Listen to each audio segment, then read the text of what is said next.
Hi, I'm Tim. Welcome to our channel, and thanks for logging on. Today we're discussing the Audemars Piguet Royal Oak Dual Time reference 25730ST. You can see and you can purchase this D-Series 36mm Royal Oak on our website. Subscribe to our YouTube channel if you enjoy these videos, and please click on the card in the upper right hand corner of the screen at any time during this video to see our full sales listing for this watch with accessories included, high resolution images, and naturally complete pricing details for this dual time Royal Oak. Now the watch on my wrist represents what used to be the standard size for a non-jumbo or non-ultra-thin Royal Oak automatic. 36mm in the Royal Oak case format wears considerably larger. I always feel it's closer to a 40 in how it sits on the wrist, how it looks, and how it feels. Now 36mm is the distance across the round of the case from 3 to 9, not inclusive of the crown. In terms of thickness, quite frankly, it simply isn't. 10mm is nice and slim. You can note the generous slope of the polished octagonal bezel means that it is easy to slide this one underneath a tight sleeve or dress cuff. Now from lug to lug, you begin to get a better sense of the watch's dimensions. If you actually measure the edge of the case to the opposite edge, it's going to be a reasonable 46.5mm, but it's this plot, this double intermediate link that links the bracelet to the case that represents the outermost rigid portion of the entire assembly. So the distance across the wrist is defined by that which will not flex, and that distance is a robust 49.5mm from extremity to extremity, and that's how the watch sits across the wrist, which is why I say it wears bigger than 36mm, really closer to 39-40.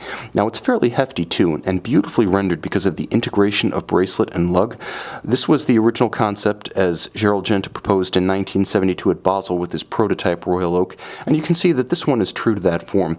This one is remarkably crisp in every respect, with the bezel bolts of white gold still recessed, so there's tons of metal left on the bezel. And the same is true of the bracelet. You always want to see crisp lines of definition on a Royal Oak bracelet. You want to see the original factory polished bevel along the shoulders of the links.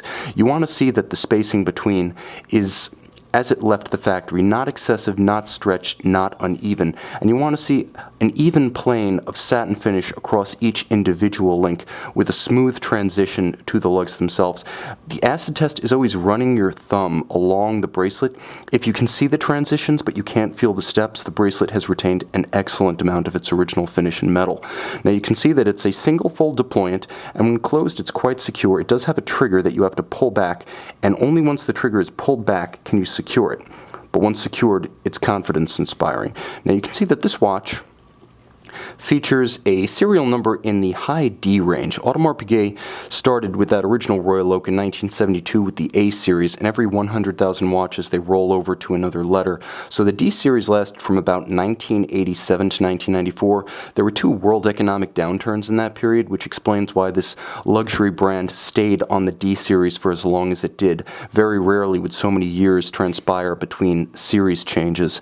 Now you can see that the watch features an early example of the Royal Oak dual time dial. First of all, everything is exactly as you would expect in terms of the hairline bevels that flare out at the lugs, the amount of metal retained by the flanks of the bezel. You can see it draws perfectly flush with the edge of the case, and likewise the gold standard for these white gold bezel bolts is always visible recess to show you whether the bezel has been finished or refinished, and you can see that each one of these is individually recessed. This watch remains excellent in terms of material balance and material quantity.